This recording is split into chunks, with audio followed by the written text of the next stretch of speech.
me llamo Adriana Varela, y tenía 34 años la semana en que toda mi familia decidió que les había robado. Mis abuelos murieron un martes, en una avioneta pequeña que nunca llegó a la boda a la que se dirigían. Me enteré por mi hermano Rubén, quien preguntó por el testamento antes de preguntarme cómo estaba yo. 6 días después, el licenciado Ernesto leyó el documento en voz alta, y todas las cabezas de esa sala se volvieron a verme como si fuera una ladrona. Pensé que el funeral iba a ser la parte más difícil.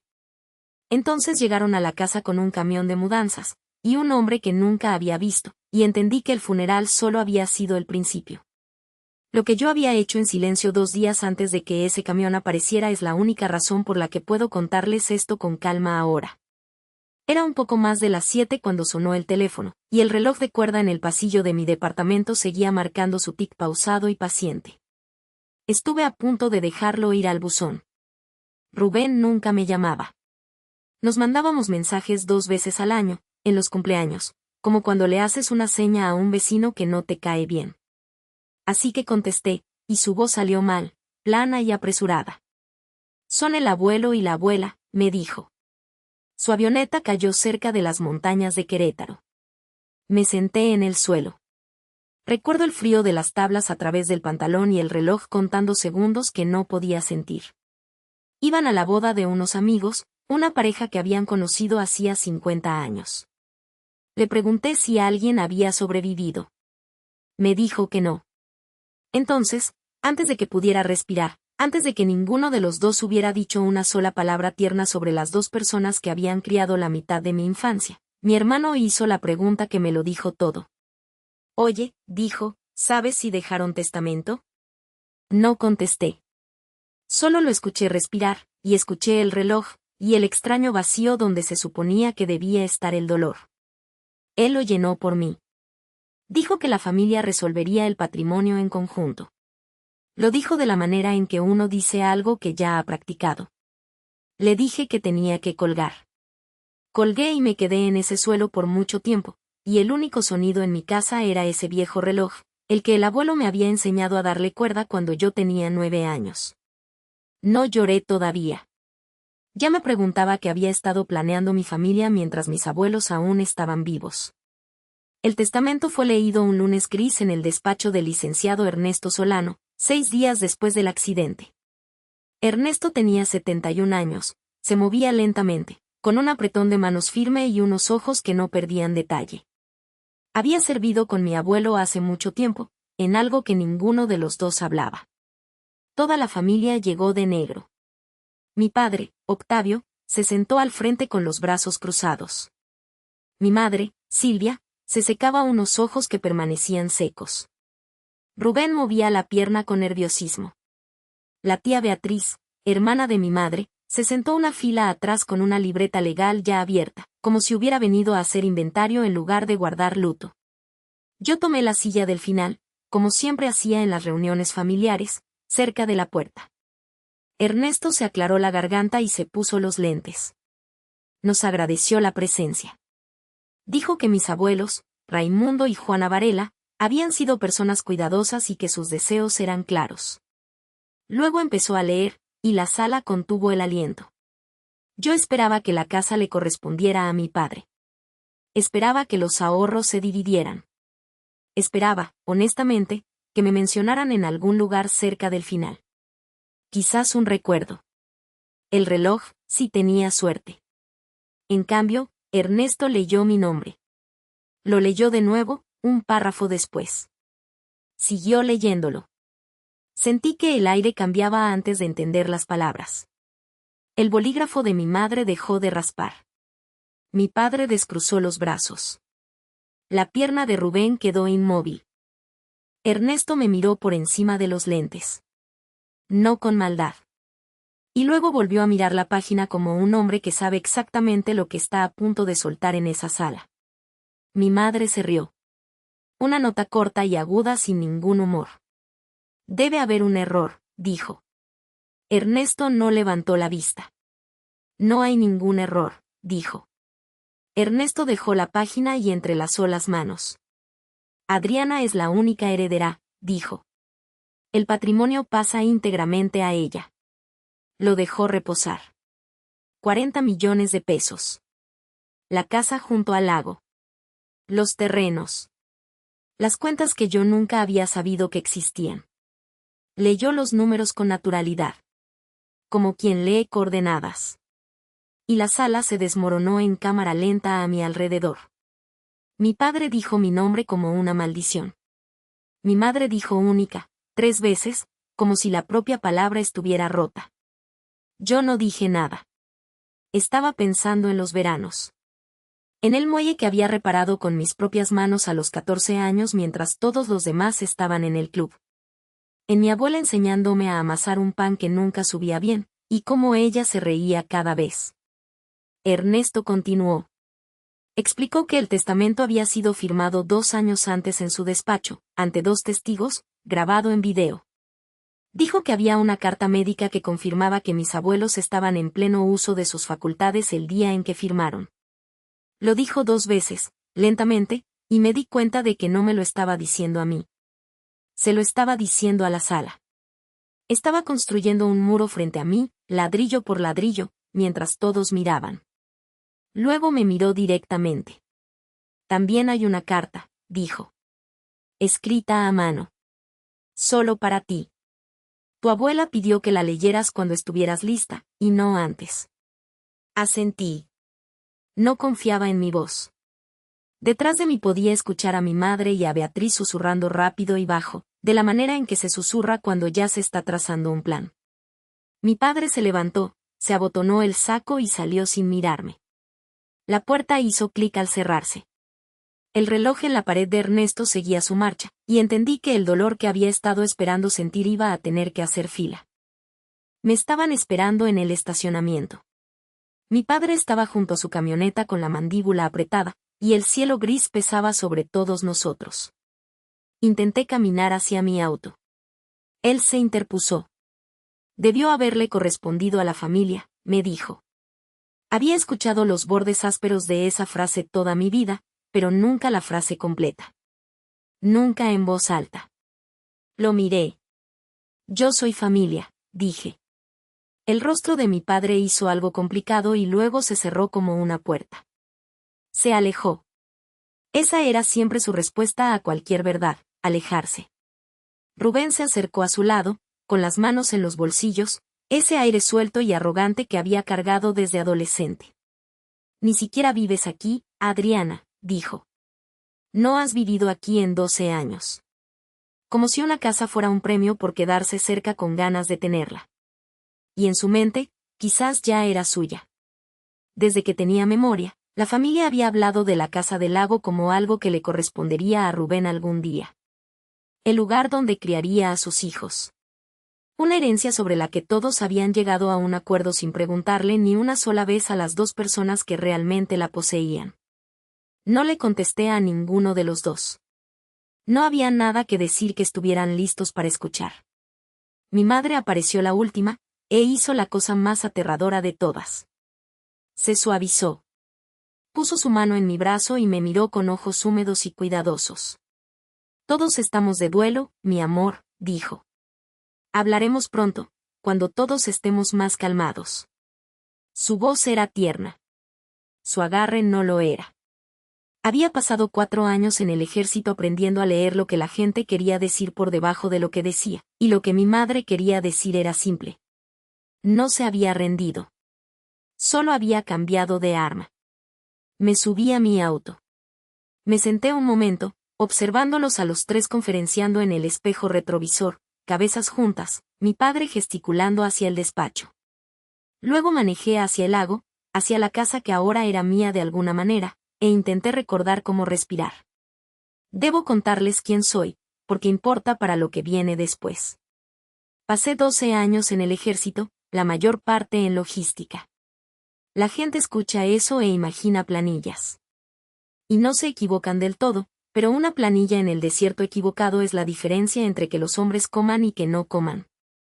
Mi trabajo era asegurarme de que las cosas correctas llegaran a las personas correctas en el momento correcto, y de anotarlo todo, porque en ese trabajo la memoria es lo primero que te traiciona. Documentas. Le pones fecha. Guardas el archivo. Después de licenciarme, no regresé a casa. Tomé un pequeño departamento a 20 minutos del lago, y un trabajo coordinando el suministro de una cooperativa agrícola. Y viví para mí misma. Les decía a las personas que valoraba mi privacidad. La verdad era más silenciosa y peor. Había crecido siendo la hija de repuesto, aquella cuya graduación nadie manejó horas para ver, aquella a quien mi padre presentó una vez a un vecino como nuestra huésped y se rió como si fuera un chiste.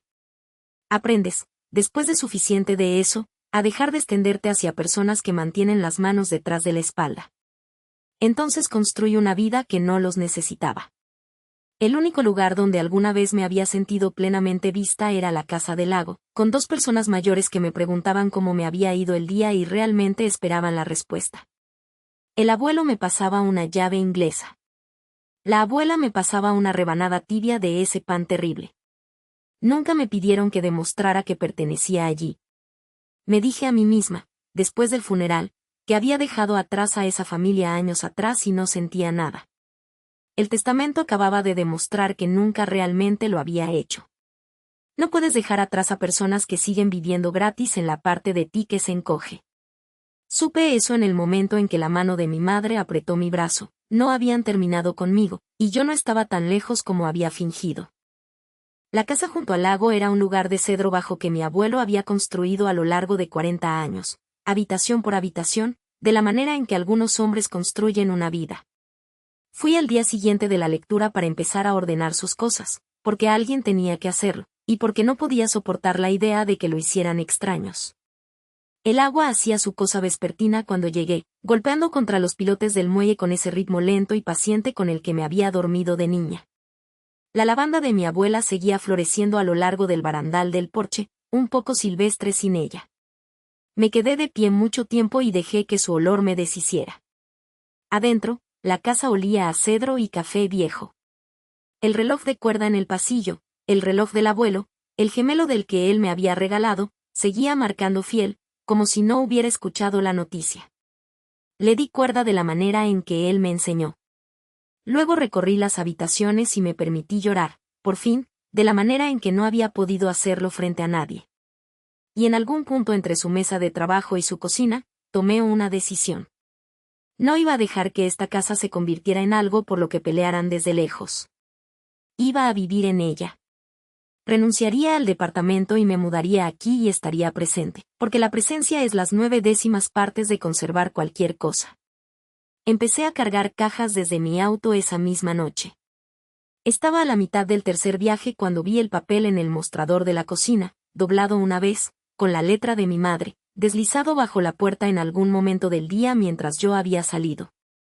Corto y frío, de la manera en que a mi familia le gustaba su crueldad, lo suficientemente pequeño como para negarlo después. Reunión familiar el domingo. Estar ahí. No era una pregunta. Era una orden. Dejada en la casa de los muertos, en el hogar que ahora era legalmente mío. Fui a la reunión del domingo porque evitarla solo la retrasaría, y porque quería ver la forma de lo que tenían en mente. Se celebró en casa de mis padres, en el comedor formal que usaban 2 veces al año. Lo habían dispuesto como una negociación. Mi padre en la cabecera. Mi madre a su derecha. Rubén frente a una silla vacía que me habían dejado. Al final de la mesa, por supuesto. Beatriz estaba en la esquina con su libreta legal. Claramente habían hablado antes. Mi madre fue quien habló. Lo expuso con suavidad, con razonabilidad, de la manera en que le explicas algo a un niño lento. El dinero sería administrado por la familia. Una parte liquidaría el préstamo que ella y mi padre habían pedido para su negocio inmobiliario, ese del que nadie hablaba en las fiestas. Una parte ayudaría a Rubén y a su esposa embarazada con su nueva casa. La casa del lago, dijo, naturalmente le correspondería a Rubén con el tiempo, para los nietos. Y el resto se aparataría. Usó esa frase como si significara algo.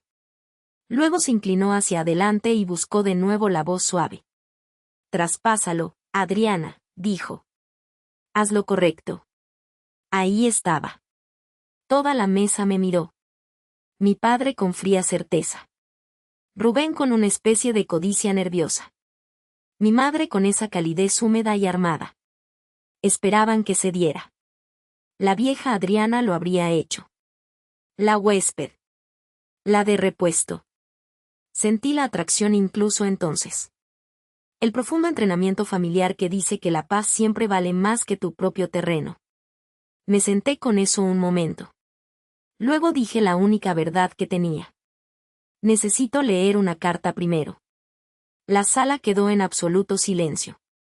La sonrisa de mi madre vaciló. ¿Qué carta?, dijo.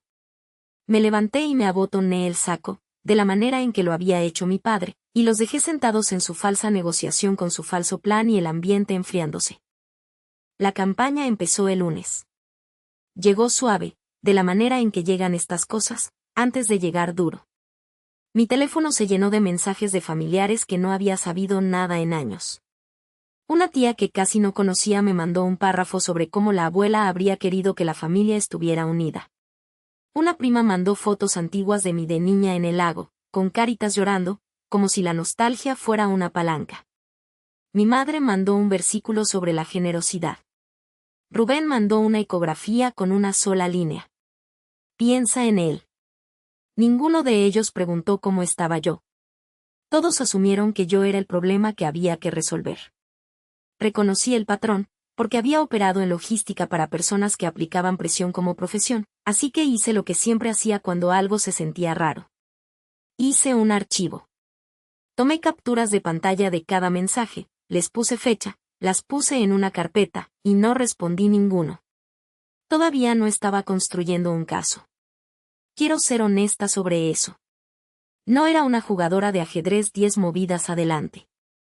Era una mujer de duelo que había aprendido, de la manera difícil, que no ganas reaccionando ante personas que quieren que reacciones. Ganas manteniendo las manos quietas y los registros limpios. Hacía café. Le daba cuerda al reloj. Cargaba más de mi vida a la casa del lago, un viaje a la vez. Y cada tarde me sentaba en el muelle y escuchaba el agua contra los pilotes y me dejaba sentir exactamente dos cosas a la vez. La pérdida de dos personas que me amaban. Y la lenta y fría certeza de que las personas que compartían mi sangre no iban a parar hasta que alguien las detuviera. Simplemente todavía no sabía qué tan ruidosos estaban dispuestos a ponerse. Beatriz me llamó el jueves. Beatriz era paralegal, lo que en mi familia la hacía algo parecido a un general. No se molestó con la calidez. Queremos darte un aviso de cortesía, dijo en el tono de una mujer que nunca había dado una cortesía en su vida. La familia está preparada para impugnar el testamento. Le pregunté con qué fundamento. Influencia indebida, dijo. 2 personas mayores y vulnerables. Una nieta distanciada que apareció al final y se llevó todo. Un jurado ve esa historia con mucha claridad. Casi me reí. Yo no había aparecido de la nada. Me habían mantenido afuera. Pero sabía, incluso entonces, que la verdad y lo que una impugnación podía costar eran 2 cosas distintas. Una impugnación podía prolongarse por 1 año. Podía sangrar el patrimonio en honorarios legales. Podía convertir los deseos cuidadosos de mis abuelos en una guerra lenta. Beatriz contaba con eso. Contaba con que yo tuviera miedo del proceso. Lo que no contó fue que yo había pasado toda mi carrera dentro de procesos, y no me asustaban de la manera en que asustaban a otras personas. Luego cometió su error. Se impacientó, y las personas impacientes filtran información. Mira, dijo, bajando la voz. Tu madre necesita que esto se resuelva antes de que el banco actúe. Así que seamos todos razonables. Se corrigió media segundo demasiado tarde. Antes de que el banco actúe. Anoté eso. Le agradecí el aviso de cortesía en una voz tan plana como la de ella, y colgué, y me senté con esa sola frase por mucho tiempo. Mi madre no era solo codiciosa. Mi madre se estaba ahogando. Y las personas que se ahogan no sueltan. Te jalan al fondo con ellas. Llamé a Ernesto a la mañana siguiente. No llamé llorando. Llamé de la manera en que llamaría a un proveedor, con una lista. Contestó al segundo timbre y escuchó todo sin interrumpirme. La amenaza de influencia indebida. El desliz de Beatriz sobre el banco. La reunión del domingo.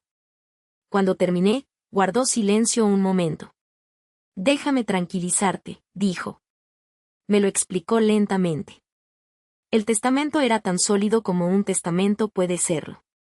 Él mismo lo había redactado. 2 testigos desinteresados. Un video de la firma. Una carta médica con la misma fecha, confirmando que mis abuelos entendían exactamente lo que estaban haciendo.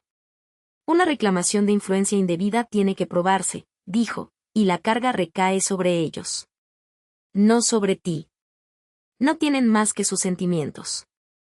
Le pregunté qué podían realmente hacer. Pueden presentar una demanda, dijo. Pueden hacer ruido. Pueden gastar su propio dinero haciendo ruido. Luego hizo una pausa. Hay algo más que debes saber. Tu abuelo añadió una cláusula. Una cláusula de no impugnación. Le pregunté qué significaba eso en palabras simples. Significa, dijo Ernesto, que cualquiera que impugne este testamento y pierde cualquier cantidad que tus abuelos les hayan dejado. Me incorporé. ¿Les dejaron algo? Una cantidad simbólica, dijo. 20,000 pesos a cada uno. A tu padre, a tu madre y a tu hermano. Raimundo insistió en eso. Dijo que era una prueba. Anoté cada palabra. Una prueba. Mi abuelo, muerto en un campo cerca de las montañas de Querétaro, había extendido la mano hacia el futuro y tendido una pequeña y silenciosa trampa, cebada exactamente con el tipo de dinero que mi familia no podía dejar pasar. No me sentí triunfante. Sentí algo más extraño. Me sentí comprendida. Él los había conocido. Me había conocido a mí. Y había confiado en que yo tendría la paciencia suficiente para dejar que funcionara. Antes de colgar, le pregunté a Ernesto la pregunta que había estado rodeando. ¿Por qué yo? ¿Por qué no dividirlo? ¿Por qué no suavizarlo? ¿Por qué entregarle a una nieta una fortuna y encender un fuego bajo toda la familia? Volvió a guardar silencio, de la manera en que lo hacía cuando decidía cuánto decir. Tus abuelos hablaban de ti mucho, dijo por fin. Más de lo que imaginas. Me dijo que había notado cosas. La graduación a la que nadie fue. La que Juana solo supo después y lloró. Las llamadas telefónicas en las que Octavio hablaba de ti como de un problema del que estaba cansado. La cena de Nochevieja en que volviste de permiso y tu padre te llamó huésped, y tú sonreíste y ayudaste a lavar los platos de todas maneras. Lo escribieron, dijo Ernesto. No para usarlo en contra de nadie. Juana llevaba un diario. Raimundo guardaba cartas. Querían un registro de lo que habían visto, por si alguien alguna vez alegaba que no habían visto nada. Yo no sabía nada de eso. Había pasado años creyendo que mis abuelos simplemente tenían debilidad por mí, de la manera en que tienes debilidad por un animal callejero. Pero habían estado observando todo el tiempo, y habían entendido la forma de mi familia mejor de lo que yo misma me había permitido entenderla. También está la carta, me recordó Ernesto. La carta de Juana. Todavía no la has leído, ¿verdad? Admití que no. Le dije la verdad, que le tenía miedo. Una parte de mí no estaba lista para ser amada en papel por 2 personas que ya no podían ser abrazadas. Ernesto dejó que eso se asentara. Léela cuando puedas, dijo con suavidad. Ella le escribió para la mujer en que te convertiste, no para la niña que intentaron hacer de ti. Luego me deseó buenas noches, y la línea quedó en silencio, y el reloj en el pasillo siguió marcando. Vinieron al lago un sábado, sin invitación, mientras yo estaba en la cooperativa. Regresé para encontrar la camioneta de mi padre en la entrada y a los 2, Octavio y Rubén, caminando por la propiedad como tasadores. Tenían una cinta métrica. Tenían un teléfono, tomando fotos del muelle, del cobertizo para botes, de la vista. Habían caminado directo por la lavanda de mi abuela para tener un mejor ángulo, aplastando toda una sección de ella contra la tierra, y el olor roto flotaba en el aire como algo que está de duelo. Estacioné y salí despacio. Mi padre ni siquiera tuvo la gracia de parecer atrapado. Solo estamos viendo el lugar, dijo, para una evaluación. Le pregunté quién los había dejado entrar. Es la casa familiar, Adriana. y ahí estaba de nuevo. Esa palabra. Familia. Usaba como una llave que abría cualquier puerta menos la mía. Rubén no me miraba a los ojos. Seguía midiendo. Mi padre subió al porche, el porche de mi abuelo, y se quedó de pie allí como si ya estuviera decidiendo qué demoler. Debió haberle correspondido a la familia, dijo, por segunda vez, más bajo ahora, casi para sí mismo, como una oración que había desgastado. Les dije a los dos, con calma, que necesitaban irse. Mi padre me estudió un momento, sorprendido quizás de que la huésped tuviera voz. Luego se encogió de hombros y caminó a su camioneta. Rubén se quedó rezagado. Ni siquiera vives aquí, murmuró. Y luego, mirando las cajas de mis cosas apiladas en la ventana del frente, se sonrojó, porque podía ver que ahora sí vivía. Se fueron. Entré, temblando un poco, y en el mostrador de la cocina donde había estado la nota de mi madre, mi padre había dejado algo nuevo. La tarjeta de un agente de bienes raíces, apoyada contra el salero, como una bandera plantada en territorio que ya habían decidido que era suyo. Esa noche, por fin leí la carta. Había estado esperando en la vieja Biblia de mi abuela, la de piel que guardaba en la mesa de noche, doblada una vez y prensada entre las delgadas páginas de los Salmos, exactamente donde Ernesto había dicho que la había puesto. Su letra se había vuelto temblorosa en sus últimos años, pero era inconfundiblemente la de ella, los mismos trazos que habían firmado mis tarjetas de cumpleaños durante 34 años. Me senté al borde de su cama y la leí a la luz de la lámpara, con el olor de la lavanda entrando por la ventana abierta y el reloj marcando en el pasillo. No desperdició palabras. Me dijo que me amaba, y luego me dijo por qué confiaba en mí, y él por qué era una lista de cosas pequeñas que yo había olvidado haber hecho. Reparaste el muelle el verano que tenías 14 años, escribió, sola, en 2 días, y nunca se lo dijiste a nadie ni pediste que te agradecieran. Escribió sobre cómo les mandaba una tarjeta cada Navidad desde donde el ejército me tenía, incluso los años en que nadie más recordaba su aniversario. Escribió, eres la única que nunca nos pidió nada. Así fue como lo supimos. Y luego, cerca del final, la línea que se metió en mi pecho y se quedó allí. Úsalo de una manera de la que estuviéramos orgullosos, escribió. Sabrás lo que eso significa. No dejes que nadie te diga que la familia son las personas que comparten tu apellido. La familia son las personas que nunca te harían demostrar que perteneces. La leí 3 veces. La primera vez lloré. La segunda vez la entendí. La tercera vez sentí que algo se asentaba en mí, duro y claro, como una carga que encuentra su centro en un camión. No me habían dejado una fortuna. Me habían dejado una encomienda. Y cualquier cosa que decidiera hacer con 40 millones de pesos, ahora sabía que no sería entregárselos a personas que habían pisoteado la lavanda de ella para medir la vista. Doblé la carta, la puse de regreso en los Salmos y apagué la lámpara.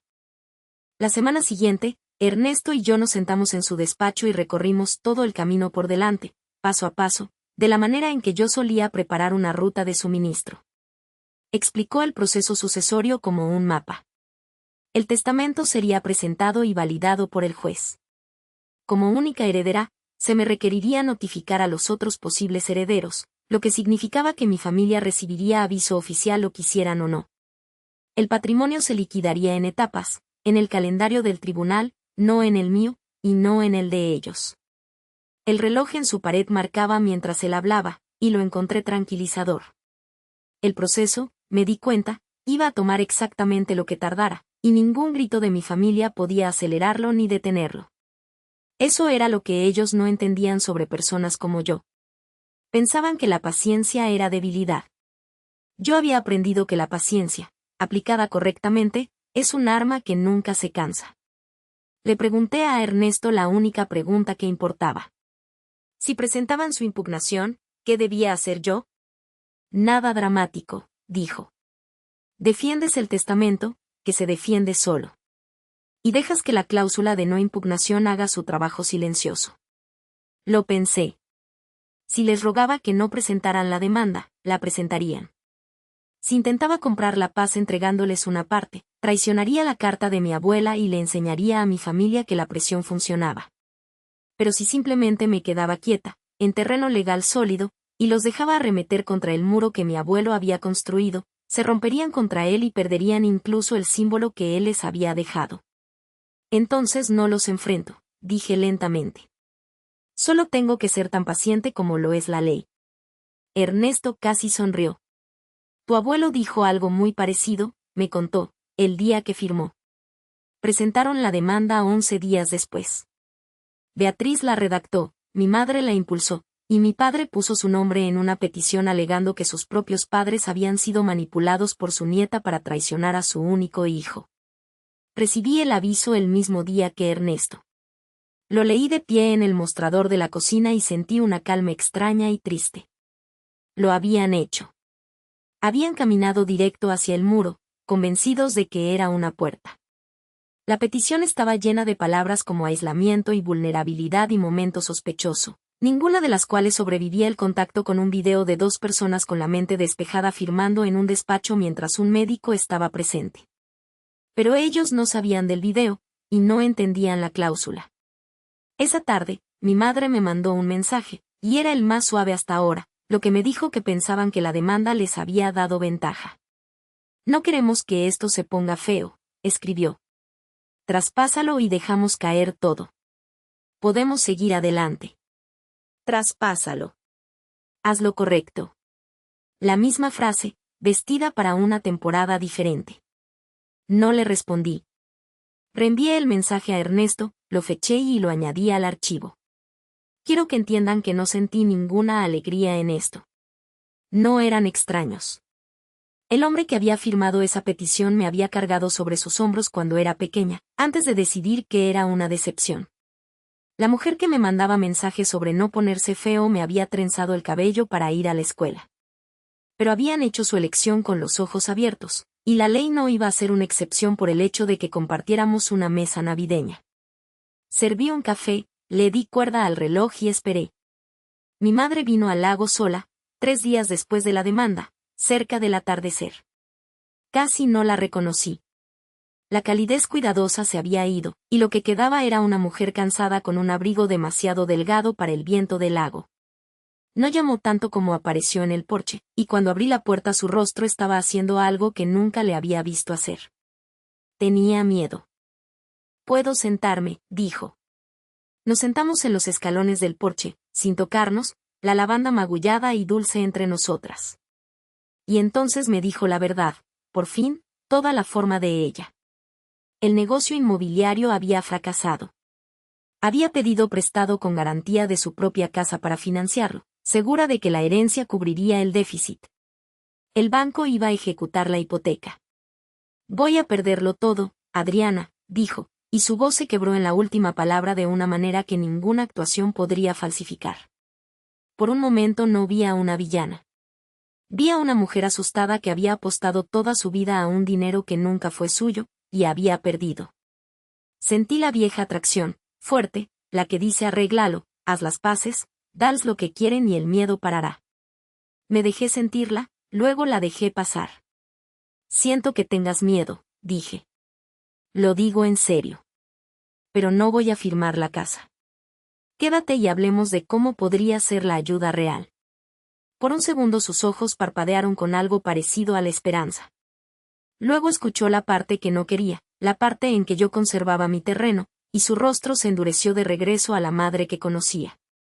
Siempre creíste que eras mejor que nosotros, dijo, y se levantó y caminó a su auto. 3 días después llegó el camión de mudanzas. Pero antes del camión, tengo que contarles lo que decidí, porque la decisión es el punto central de esta historia, más que cualquier revelación. Después de que mi madre se fue esa noche, me senté en el muelle hasta que salieron las estrellas, y leí la carta de mi abuela de memoria. Úsalo de una manera de la que estuviéramos orgullosos. Sabrás lo que eso significa. Y sí lo sabía. Lo había sabido quizás desde la primera vez que Ernesto dijo el número en voz alta, y yo pensé en el muelle y el pan y las 2 personas que nunca una sola vez me habían pedido que demostrara que pertenecía. No iba a acumular 40 millones de pesos, y desde luego no iba a entregárselos a personas que los quemarían liquidando un mal préstamo y comprando una casa más grande.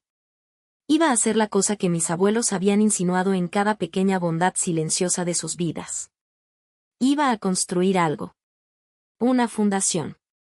Un fondo para los veteranos que regresaban a casa a una ciudad que no siempre sabía qué hacer con ellos, y para los adultos mayores de ese pueblo que ya no podían reparar sus propios techos, y para niños como la que yo había sido, que necesitaban un lugar donde alguien esperara la respuesta cuando preguntabas cómo te había ido el día.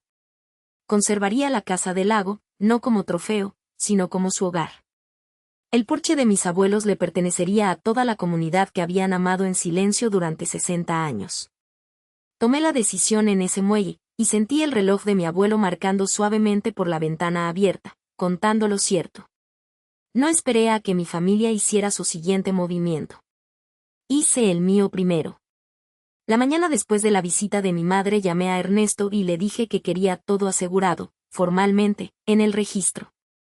Así que hicimos el trabajo sin glamour que gana las cosas. Presentamos el testamento para sucesión en cuanto lo permitió el periodo de espera. Una vez que el juzgado admitió el testamento, Ernesto, como albacea, registró la transferencia de la casa del lago, dejada a mí por nombre, al registro de propiedad a mi nombre, para que la cuestión de quién tenía derecho a ella dejara de ser un sentimiento que alguien pudiera discutir y se convirtiera en un hecho sellado por un secretario. Reunimos el expediente de defensa contra su petición, el video de la firma, las declaraciones de los dos testigos, la carta médica, el diario de mi abuela, las cartas fechadas de mi abuelo. Hice copias, luego copias de las copias, y guardé un juego limpio en una carpeta que podía cargar con una mano. Había dirigido convoys de suministros con menos papeleo. Luego le pregunté a Ernesto la pregunta que había estado dando vueltas desde que la tarjeta de bienes raíces apareció junto a mi salero. ¿Qué pasa si intentan sacarme de la casa a la fuerza? Se quitó los lentes. Legalmente, la casa es tuya y puedes quedarte en ella, dijo. El testamento fue admitido, la transferencia está registrada, y de cualquier manera, la posesión es tuya mientras se liquida el patrimonio. Si se presentan e intentan sacarte a ti o a tus cosas por su propia cuenta, eso no es un desalojo, Adriana. No hay orden judicial. No tienen legitimación. Es invasión de propiedad. Y dependiendo de cómo lo hagan, es algo peor que eso. Le pedí que lo pusiera por escrito, una carta de cese y desistimiento clara, lista para entregársela a cualquiera que necesitara recordarle en qué tierra estaba parado. Dijo que la tendría lista en el transcurso de la semana. Regresé al lago esa tarde, y por primera vez desde el accidente, dormí toda la noche de corrido. No porque hubiera ganado algo todavía, sino porque había hecho mi parte, de la manera en que mis abuelos habían hecho la suya. Y ahora solo quedaba dejar que las personas me mostraran exactamente quiénes eran. Rubén me llamó la noche antes de que todo llegara a su punto crítico, y por una vez no sonaba arrogante. Sonaba acorralado. Adriana, por favor, dijo, y él por favor aterrizó extraño en mi oído, una palabra que no podía recordar que él me hubiera dicho nunca. Me contó lo que yo ya había medio adivinado. Él y su esposa habían pedido un préstamo, uno real, contra el futuro, porque durante años toda la familia le había dicho que la casa del lago le correspondería para los niños, repetido en suficientes festividades que había dejado de escucharlo como un deseo y había empezado a escucharlo como una escritura. Había remodelado su casa. Había puesto dinero que no tenía con la fuerza de una promesa que nunca fue de nadie para hacer. El bebé llega en 6 semanas, dijo. Ni siquiera vives aquí, Adriana. Pero esta vez la vieja frase salió pequeña y asustada, no como una acusación, casi como una súplica, como si recordarme que era una extraña aquí pudiera hacerme sentir suficiente culpa para arreglar su vida. Lo sentí por él. De verdad. Tenía 30 años y había construido su futuro sobre una frase que otros le habían entregado. Rubén, le dije, tan gentilmente como pude, yo nunca te prometí esta casa. Ellos lo hicieron. Te prometieron algo que nunca fue suyo para dar. Guardó silencio. Podía escuchar a su esposa en algún lugar detrás de él. Le dije que quizás habría un camino adelante algún día, uno real, pero no así, no con una impugnación y un camión. No pareció escuchar esa parte. Escuchó solo que yo no se la entregaría de inmediato y la línea se enfrió y luego murió. Dejé el teléfono. Supe entonces que iban a empujarlo hasta el muro que mi abuelo había construido y supe que el muro resistiría. Solo lamentaba que lo fueran a descubrir de la manera difícil. El ultimátum llegó como una carta, entregada en mano con la letra de imprenta cuadrada de mi padre de ingeniero. Él siempre había preferido el papel a la conversación. Era corta y segura, de la manera en que los hombres están seguros cuando su propia familia nunca les ha dicho que no. Debía desocupar la casa del lago para el domingo. Si no lo hacía, ellos, en sus palabras, la desalojarían por nuestra cuenta y dejaremos que el juez resuelva después. Lo tenía al revés, por supuesto. Pensaba que la posesión era las 9/10 partes de la ley y que si simplemente ponían mis cosas en el jardín y metían a Rubén, los tribunales encogerían los hombros y aceptarían el nuevo arreglo.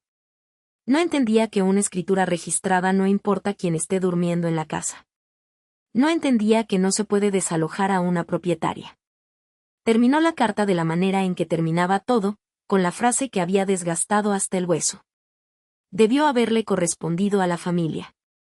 Tercera vez que la escuchaba, o leía, y había dejado de doler en algún punto alrededor de la segunda. Se había vuelto casi informativa. Cada vez que la decía, me contaba exactamente qué tan pequeña era su idea de familia, como tenía una cerca alrededor de ella, y como yo siempre había estado parada del otro lado de esa cerca en su mente, sin importar cuántas tarjetas navideñas mandara. Leí la carta 2 veces y no sentí miedo. Sentí la extraña claridad que solía sentir antes de una operación larga cuando la planificación estaba hecha y solo quedaba la ejecución. El domingo. Ellos mismos habían nombrado el día. Me habían dicho cuándo venían, y cómo, y con qué intenciones, y no tenían idea de que me acababan de dar lo que un oficial de logística valora por encima de todo, aviso previo. No planifiqué una confrontación. Quiero ser clara en eso, porque sería fácil hacerme sonar como una general tendiendo una emboscada. Planifiqué un domingo. Lo planifiqué de la manera en que planificaba todo, trabajando hacia atrás desde el momento que importaba y asegurándome de que las cosas correctas estuvieran en el lugar correcto en el momento correcto. Primero, los documentos. Hice una carpeta limpia, la escritura registrada con el sello del registro, el testamento, el video de la firma en una memoria, la carta médica y la carta de cese y desistimiento de Ernesto con el nombre de mi padre ya en ella. Segundo, el propio Ernesto. Llamé y le pregunté si estaría dispuesto a estar presente el domingo por la mañana, no como un abogado haciendo una escena, sino simplemente como el albacea del patrimonio, parado donde el albacea tenía todo el derecho de estar. Dijo que no se lo perdería. Tercero, y sobre esto fue sobre lo que más pensé, llamé a la policía municipal. No pedí que arrestaran a nadie. Les dije la verdad simple, que yo era la propietaria registrada de un inmueble, que unos familiares habían entregado una amenaza escrita de sacarme a la fuerza el domingo, y que quería un oficial presente para mantener la paz, porque una multitud y un camión de mudanzas y una disputa de escritura era exactamente el tipo de cosa que se ponía mal rápido. El despachador lo tomó en serio. Dijo que habría un oficial allí, y eso fue todo. Sin trampa, sin truco, sin discurso ingenioso ensayado en el espejo, solo la ley, silenciosamente dispuesta a ya estar en mi entrada cuando llegara mi familia a quebrantarla. Pasé el sábado por la noche limpiando la casa y dándole cuerda al reloj y regando lo que quedaba de la lavanda de mi abuela.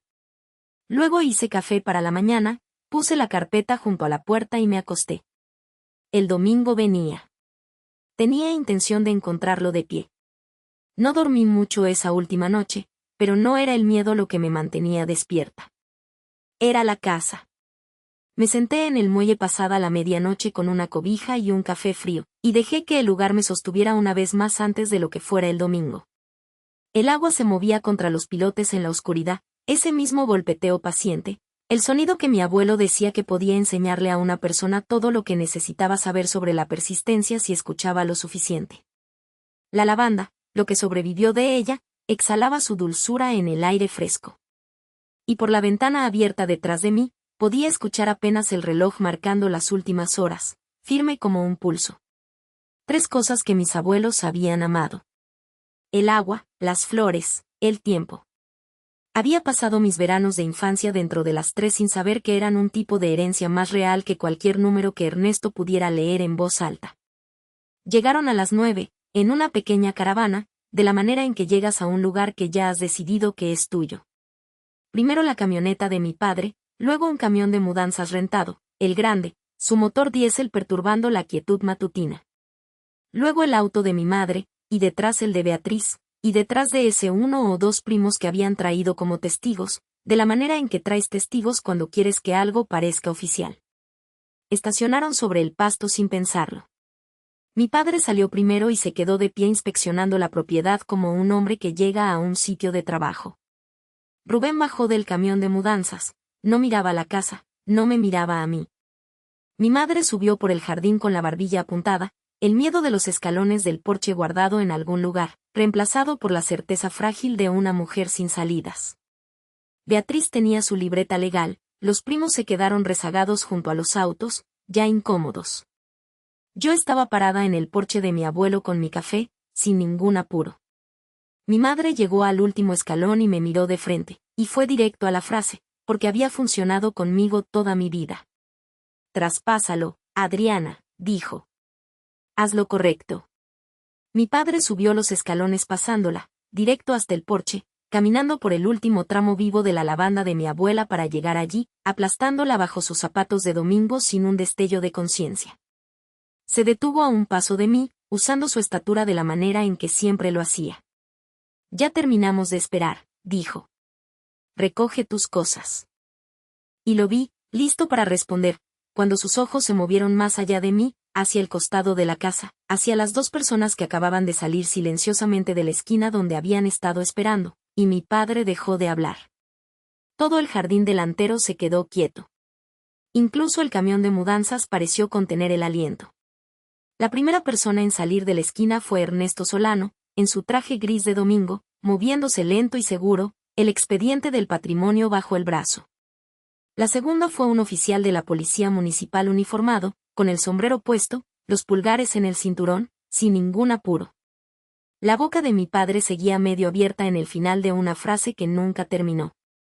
La mano de mi madre fue a su pecho. El bolígrafo de Beatriz se detuvo. Dejé mi café en el barandal del porche, tomé la carpeta que había dejado junto a la puerta y bajé los escalones a encontrarlos en el jardín, donde todos podían ver. No alcé la voz. He descubierto que casi nunca es necesario. Este es Ernesto, el albacea del patrimonio, dije. Y este es el oficial Reyes, de la policía municipal. Les pedí a ambos que estuvieran aquí. Luego le entregué a mi padre la carpeta.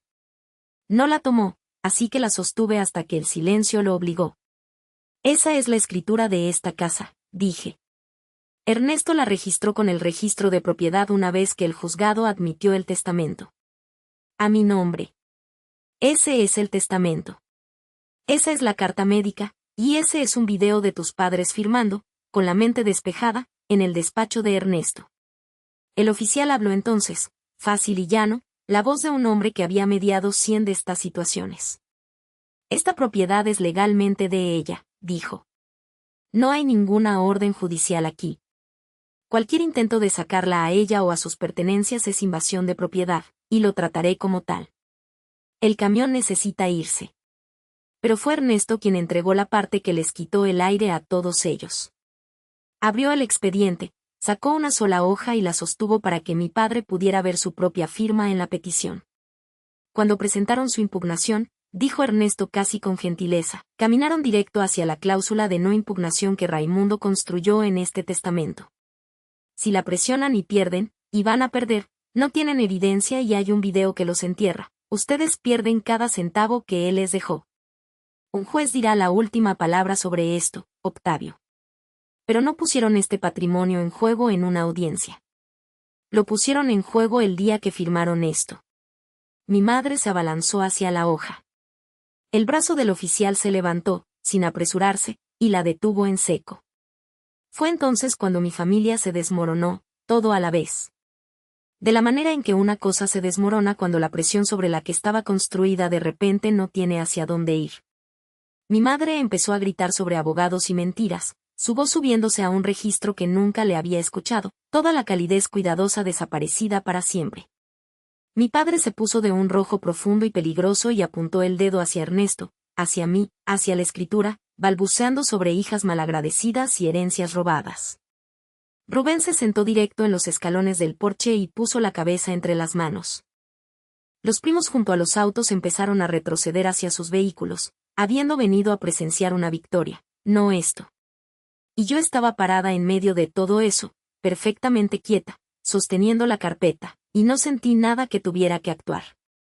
Mi padre se volvió hacia mí por último, la voz destrozada, y buscó el único arma que siempre había necesitado. Debió haberle correspondido a la familia, gritó. La cuarta vez, la última vez, y en el silencio justo después, con el oficial a mi lado y la lavanda aplastada bajo sus zapatos y el reloj de mi abuelo marcando suavemente por la ventana abierta, le di la única respuesta que había estado guardando. Si le correspondió a la familia, dije con calma. Solo que nunca pudiste ver quién era esa familia. No tuvo respuesta, no había ninguna que tener. Les dije entonces, la cosa que creo que dolió más de todo, porque era verdad, y porque era amable, y porque la amabilidad era lo único que nunca habían esperado de la huésped.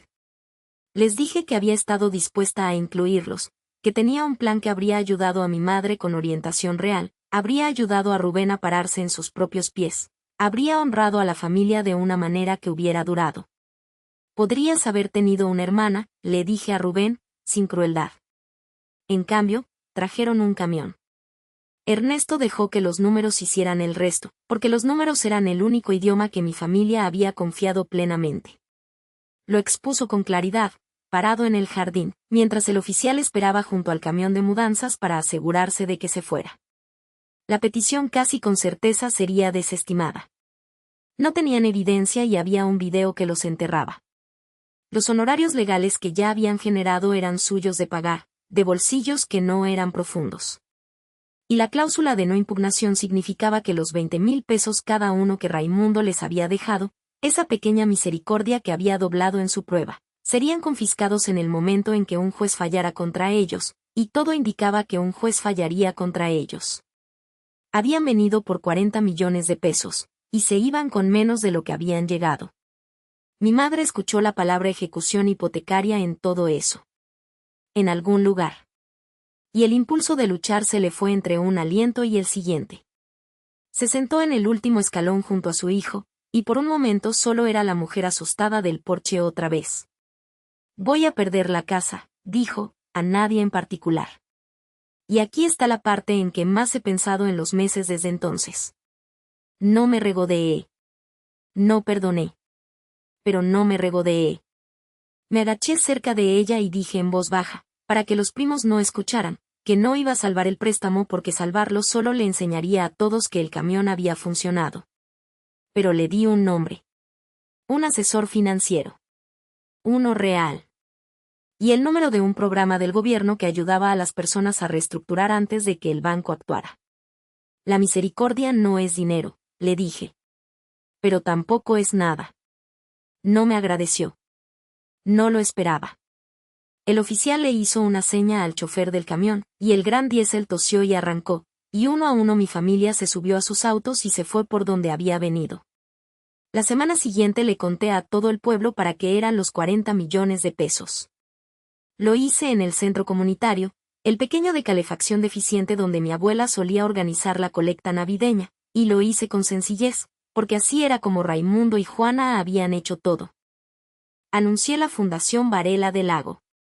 El dinero no se quedaría en una cuenta, y no me compraría una vida más grande. Se pondría a trabajar. Becas para niños en un pueblo que no tenía muchas. Reparaciones de techos y rampas para los adultos mayores que le habían dado 60 años a ese pueblo y ya no podían subir una escalera. Y sobre todo, un programa para veteranos que regresaban a casa, los que volvían a un lugar que los amaba pero no siempre sabía cómo llegar a ellos, de la manera en que nadie había sabido del todo cómo llegar a mí. La Casa del Lago sería el corazón de todo, no un museo, no un trofeo. Un lugar con una puerta abierta y una mesa larga y un porche donde alguien siempre esperaría la respuesta cuando dijeras, ¿cómo te fue el día?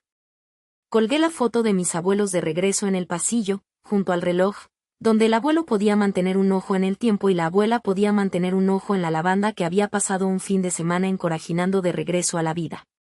La gente se me acercó después. Algunos habían conocido a mis abuelos. Algunos solo habían escuchado la historia, de la manera en que los pueblos pequeños escuchan las historias. Algunos lloraron. Y a través de todo eso, el viejo reloj mantenía su marcha firme y paciente, de la manera en que lo había hecho a través del accidente y la lectura y el camión, contando un futuro que mis abuelos habían extendido 2 años para adelantarse a asegurarse de que yo tendría la paciencia para construir. La petición fue desestimada 2 meses después en una audiencia que tomó menos de 1 hora. Mi familia no impugnó la desestimación. No quedaba nada que impugnar y no había dinero para hacerlo. La cláusula de no impugnación se sostuvo exactamente como mi abuelo la había diseñado, y los pequeños legados pasaron en cambio a la fundación, lo que se sintió correcto, como la última pieza de su prueba cerrándose.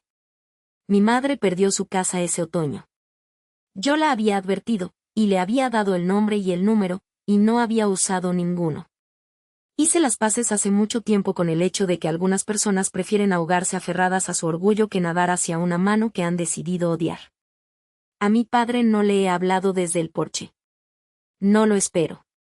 Su cerca siempre iba a ser la cosa detrás de la que muriera, y dejé de intentar escalarla el día en que me di cuenta de que yo tenía un lago entero. Pero Rubén me sorprendió. 3 semanas después de que nació el bebé, un niño, me mandó un mensaje. No uno largo. Solo, lo siento. Lo miré por un tiempo. Pensé en las pequeñas súplicas asustadas en el teléfono, y en la manera en que no podía mirar la casa, y en cómo 30 años es edad suficiente para saber mejor y todavía suficientemente joven para aprender. No le respondí con un párrafo. Escribí, cuando estés listo para decirlo en serio, sabes dónde está el lago. No he vuelto a saber de él, pero la puerta está abierta, de la manera en que mi abuela me enseñó que una puerta debe estar, ni cerrada con llave ni abierta de par en par, solo sin seguro para quien esté dispuesto a hacer el trabajo de cruzarla. La fundación es real ahora, con una junta y un presupuesto y una cuadrilla de techos que se mantiene ocupada. El primer veterano que ubicamos en una vivienda de transición terminó su carrera esta primavera. Yo sigo viviendo en la casa del lago. Sigo dándole cuerda al reloj. Y en las tardes de verano, me siento en el muelle que mi abuela menciona en la carta, el que reparé a los 14 años y nunca le dije a nadie. Y escucho el agua moverse contra los pilotes, lenta y paciente. Y por primera vez en mi vida, no me siento huésped en ningún lugar. La casa es mía. El lago es mío. Y nadie, nunca más, me pedirá que demuestre que pertenezco.